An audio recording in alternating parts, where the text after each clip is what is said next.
Olá pessoal, aqui é o Velgas. Hoje é dia 31 de agosto de 2024. Quero convidá-los, inscrevam-se no canal, deem um like e compartilhem com suas redes sociais. Conto com vocês, muito obrigado.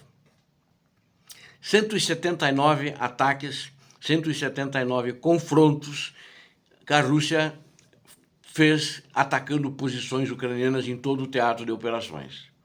Teatro de operações na linha de frente dentro da Ucrânia. E quero destacar aqui novamente a cidade mais atacada, que é a cidade de Pokrovsk, mas não exatamente a cidade, mas a região. E eles, desses 179 ataques, eles fizeram 55 apenas nessa região, naquelas vilas da região de Pokrovsk, que eles querem tomar essas vilas primeiro para abrir o caminho para a cidade de Pokrovsk. Então ainda tem um trabalho árduo se eles forem conseguir fazer isso. E estão tendo um trabalho árduo, perdendo muitos soldados, muitas vidas sendo deixadas naquele campo de batalha. É triste, os dois lados têm perdas, os russos têm muito mais por causa das táticas deles, que eu não vou falar novamente, porque eu falei ontem. Vocês, quem assistiu o vídeo de ontem viu, e quem não assistiu, por favor, assista que vai ver como é que são essas táticas assassinas do exército russo. E eles, foi praticamente, os ataques começaram no final da madrugada e foram até o início da noite, tipo assim, 8 horas da noite, horário local de lá, esses ataques dos russos, né? E combinados com artilharia e etc. Enquanto isso, em Volchansk, os russos também preparavam um ataque surpresa, que foi detectado pelos ucranianos, e os ucranianos fizeram um movimento antes, e os russos foram obrigados a recuar, porque eles receberam esse movimento contrário das tropas ucranianas, antes deles começar o ataque, talvez não, digo até, antes deles estarem preparados para fazer o ataque.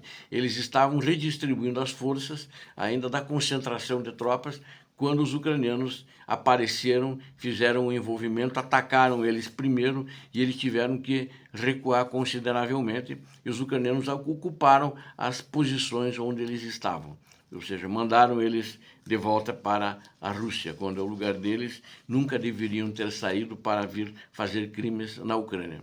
Outro assunto que eu quero destacar também é que na região de Rostov, mais uma base de combustíveis, combustíveis usados pelo exército russo nessa guerra contra a Ucrânia, foi incendiada através de ataques de drones, isso no dia 28 agora, recentemente, 3 dias atrás, e ainda o incêndio, o fogo persiste, com os bombeiros tendo muita dificuldade para controlar o fogo, né? E inclusive estão havendo explosões, tal como naquela base anterior, cujo incêndio que há 2 semanas atrás, domingo agora fez exatamente 2 semanas, e eles, o fogo lá continua e aqui também tem fogo. Então, vou dar para dizer assim, Rostov está em chamas, incêndios muito grandes em 2 locais. E esse aqui está com dificuldades também, não tem muitos bombeiros, que a maioria dos bombeiros correu lá para a base número 1, que era uma base muito grande, com mais ou menos 80 daqueles tonéis gigantes.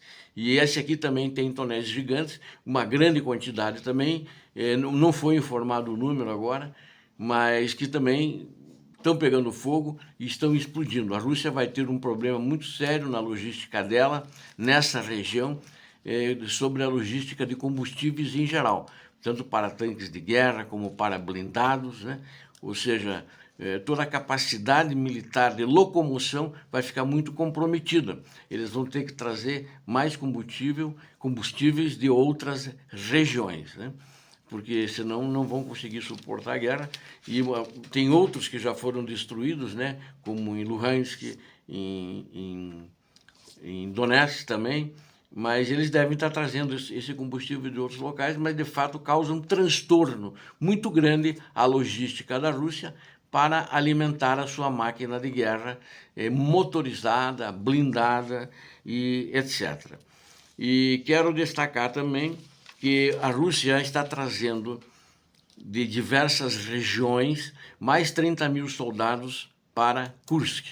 Essa notícia saiu hoje Esses 30 mil, inclusive alguns grupos de mercenários que estão na África, eles estão trazendo para virem a Kursk. Inclusive alguns do grupo Wagner, que foram designados, que concordaram depois da rebelião do Prigozhin a ficar fiéis ao ditador russo, estão sendo trazidos de volta. Alguns já foram trazidos de volta na época que eles entraram em Kharkiv, e agora outros estão sendo trazidos de volta para fazer frente a Kursk, a invasão que a Ucrânia fez na província de Kursk. Então, está aumentando o número de tropas ali e deve logo haver uma contraofensiva, ofensiva ucraniana nessa região. A Ucrânia, acredito que ela mais ou menos já estabilizou-se na região de Kursk. Hoje não teve grandes avanços, ela não, inclusive mais pontes em outras partes, outras regiões foram destruídas. Porque, na minha análise, essa destruição dessas pontes é motivada, que a Ucrânia não pretende avançar mais do que isso. Se ela destruiu as pontes, ela não quer passar, mas ela destruiu as pontes para impedir e dificultar o contra-ataque, o movimento do inimigo russo. Certamente é isso. E continua o movimento em Belgorod, né? E acho que a guerra vai ainda esse ano, apesar do desgaste do ditador russo, apesar do desgaste da economia da Rússia, sem dúvida nenhuma, ainda vai ter esse desgaste. Obrigado a vocês que assistiram este vídeo, conto com vocês. Inscrevam-se no canal, deem um like, compartilhem com suas redes sociais, façam seus comentários. Deus abençoe a vocês, Deus abençoe a Ucrânia, Deus abençoe o Brasil. Paz e bem, paz para a humanidade.